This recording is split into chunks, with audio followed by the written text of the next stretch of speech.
we have time for some questions.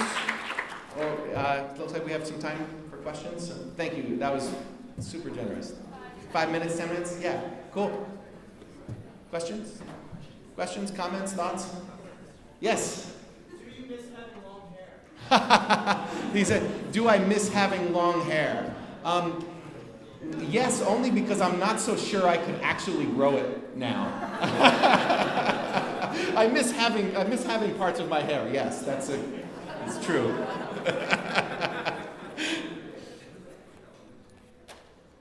Questions, thoughts, comments? Yeah. What's it like, Oh. what it's like to go from being activist to being a business leader in that business you work so hard for? From activist to business leader, and then I didn't hear the last part. In the field that you work so hard for.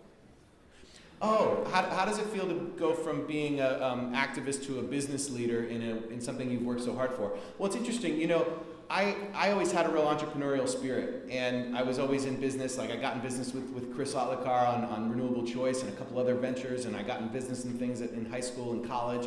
And I always, for a while, thought I'd be a business leader. And then I was like, but my heart kept getting pulled because I saw injustices. And I was like, well, I could make money or I could, change the world. And I really thought that I was choosing between, a life of relative poverty, changing the world and feeling satisfied versus being part of the dot-com boom or the renewable energy boom. And never for a million years did I believe that the work that we were doing was creating the framework for the next big business boom. But turns out, lo and behold, here I am as the fundraiser for the Marijuana Policy Project, and I'm raising money from people in the industry and also people that are just donating because they care about the cause and have no connection to the industry. And it clicked. It was like, oh my God, this is going to be a big thing.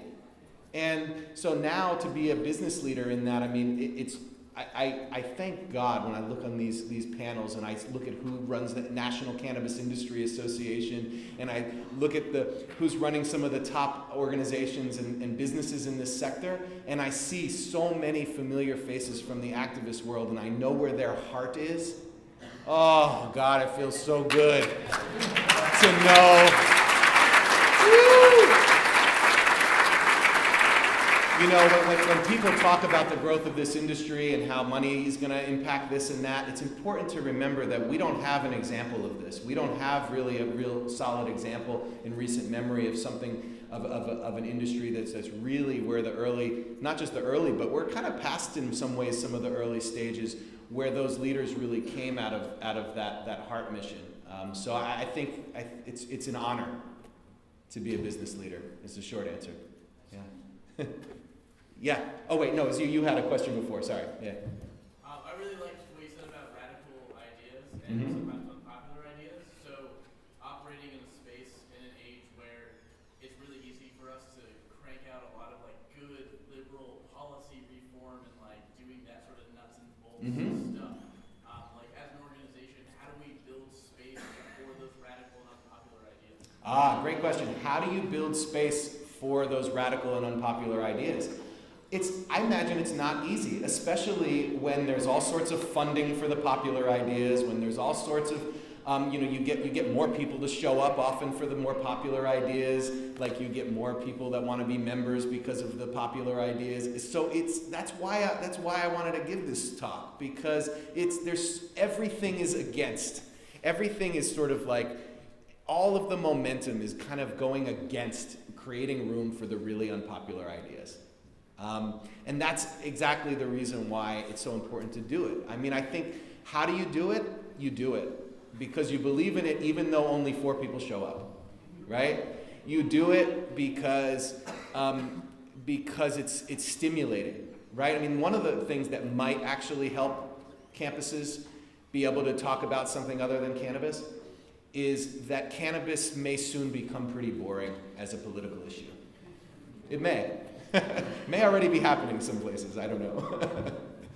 Are there any women that have a question or comment? Yes. Sorry, yeah. Somebody in a panel earlier mentioned that when SSDP started, we didn't really have the information technology that we have now, so it started on email chains. And I'd be curious to know from you, how do you think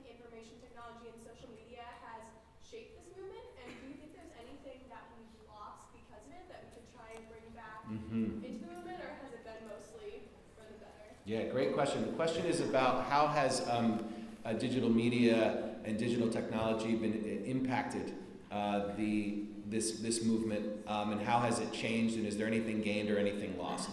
I think hands down, so much has been gained.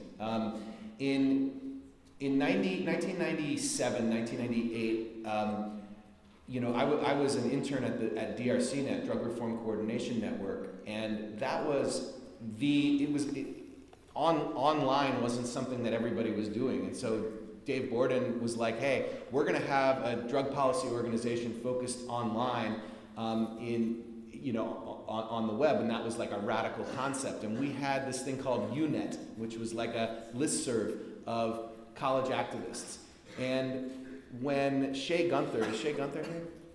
There he is back there. Shay Gunther was going to the Rochester Institute of Technology, and they wouldn't let him have his club. And so he went to go protest, and he got arrested, and they kicked him out, and they wouldn't let him have his drug policy reform chapter. But we had just gotten all the college students together on this. We had maybe 50 college students together on this listserv, and we sent out a message saying, "All right, we got to help Shay with his legal bills, and let's get people to call the president of his university, right?" And it was like, and all of a sudden, all this stuff happened, and it became sort of this thing that happened, and it was the first time that activists were really talking to each other in any sort of real-time way. And that's exactly, it was those relationships that built out of that thing that really started SSDP. And so even from the very beginning, it played such a key role. And I would say that, I think about alcohol prohibition and the repeal of alcohol prohibition and how fast it happened in a short period of time. And they had to write letters and put them in the mail. That's how they had to communicate. If they could do it with that, we can definitely do it with what we've got. I mean, really.